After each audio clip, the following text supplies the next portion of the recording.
The U.S. does not have the right to torture suspected terrorists by Morgan, Cody, Joshua, and Emma. Torture does not work. It has been proven that many times people who are tortured relay false information.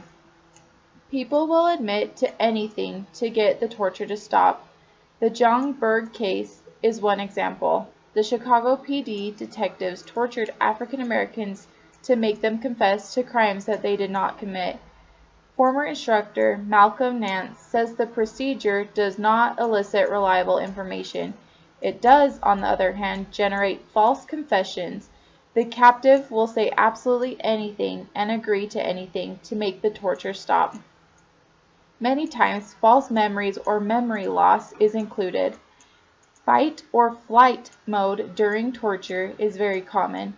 Your mind is totally focused on surviving. You experience prolonged sleep deprivation in torture at times, and this may cause false memories and hallucinations. There are many alternatives to torture. One reason why we need to use alternatives is that no information gained is admissible in court when the suspect has been tortured. Just like the court case in Mapp v. Ohio, evidence needs to be acquired properly. Torture is against the law and the laws of war. Former U.S. Army interrogator William Quinn said that normal interrogation with a calm, cool environment usually works the best. Reading people's actions, emotions, and tales in an interrogation are always where people do not get hurt and they result in the most reliable information. This portion talks about the constitutional argument against tortures of suspected terrorists by the United States. The Eighth Amendment puts a ban on cruel and unusual punishment. The most obvious constitutional argument is the Eighth Amendment. It puts a ban on cruel and unusual punishment. However, it does not specify what cruel and unusual punishment is. When the Constitution was underway in the 18th century, after the American Revolution, drawing and quartering, which was a form of capital punishment used in early England, was widely viewed in the U.S. as a punishment that was too severe. This was in mind when the Eighth Amendment was included into the Bill of Rights, which was added to the Constitution in 1791.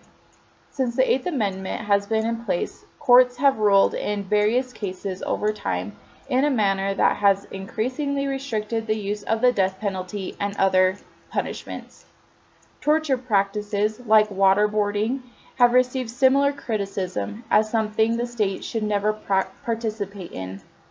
It remains legal for the United States, yet no longer practiced due to severe criticism.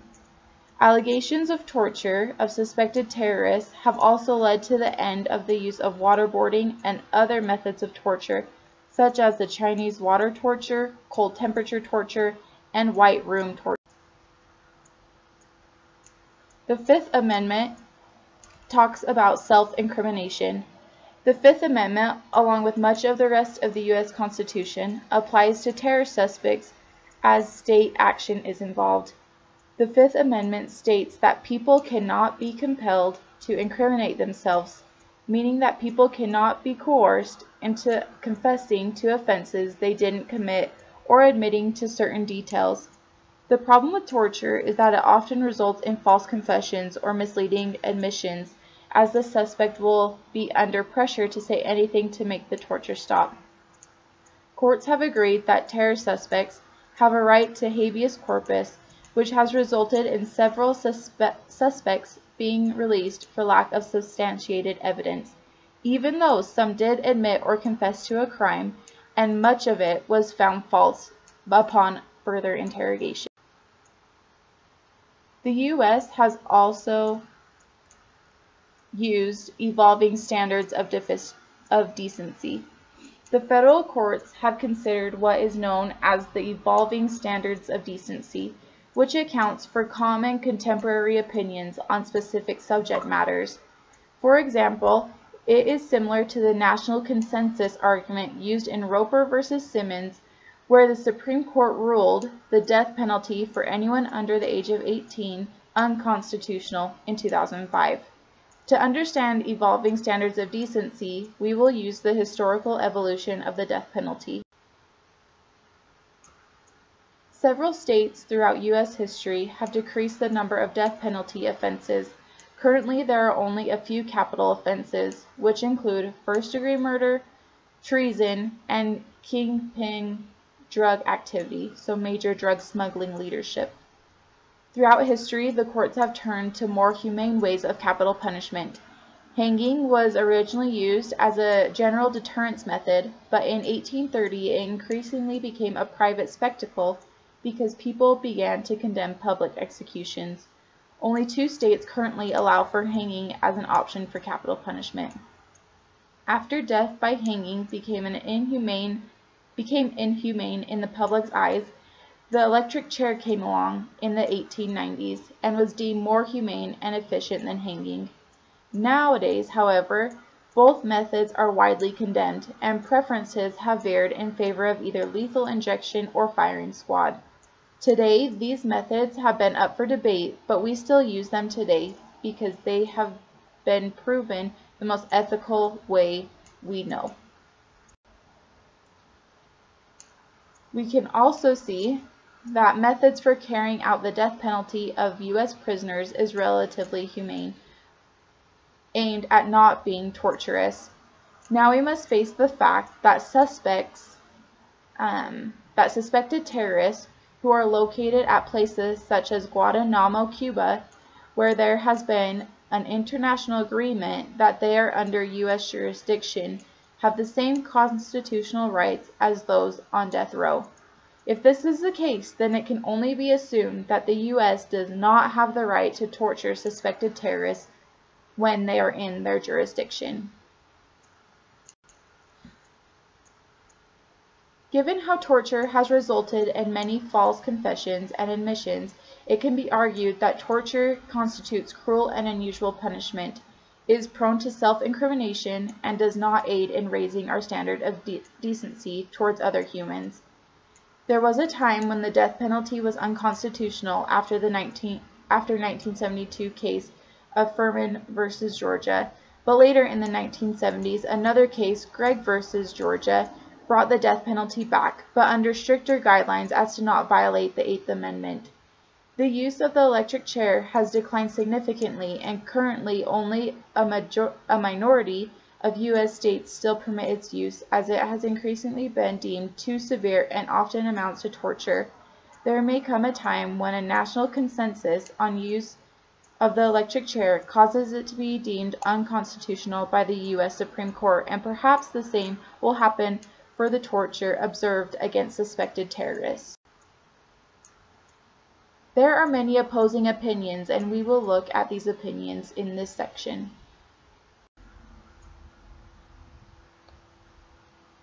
Many people use the term enhanced interrogation techniques instead of the term torture, but in reality, they are using the same techniques to the suspected terrorists, just under a different word, and it sounds more humane than torture. There's also a professor who teaches at Harvard University who believes that we should legalize torture in the United States. He says that the legalization of torture would promote respect for human dignity, insofar as torture would be changed from an inhumane tool of oppression to a last resort tool for saving lives. This is the hard part with his claim, is what constitutes last resort. Many people have different ideas of last resort, and who would be able to judge when a last resort situation is occurring. He also says that people will not abuse the law because we would be able to institute the necessary and appropriate safeguards. He also says the same thing about the domino effect. Because we legalize it here in the United States, we could put up appropriate safeguards, and situations to deter people from creating this domino effect. But the real question comes is, how would we be able to protect these safeguards, or how would we be able to implement them in a safe environment? The United States is associated with these international law conventions. We are a part of the Geneva Convention, the ICCPR, and CAT, the Convention Against Torture. All three of these organizations are against torture. There is a definition listed below of what is described as torture.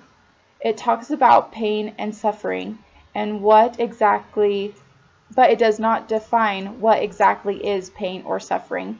Many people find loopholes within this definition to ensure that torture of suspected terrorists is considered legal. They use this term torture light for one of these loopholes.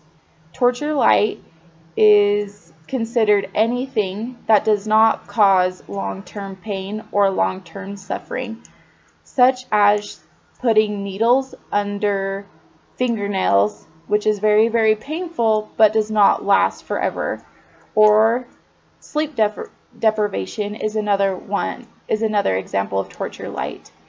These are all certain instances where torture is applied, but it does not cause long-term pain or suffering. We hope you enjoy this presentation, and we hope that with this information you will be able to create your own opinion about whether suspected terrorists should be tortured in the United States or not. If you have any questions, please refer to this page and the next one to see all of our sources that we used in this presentation.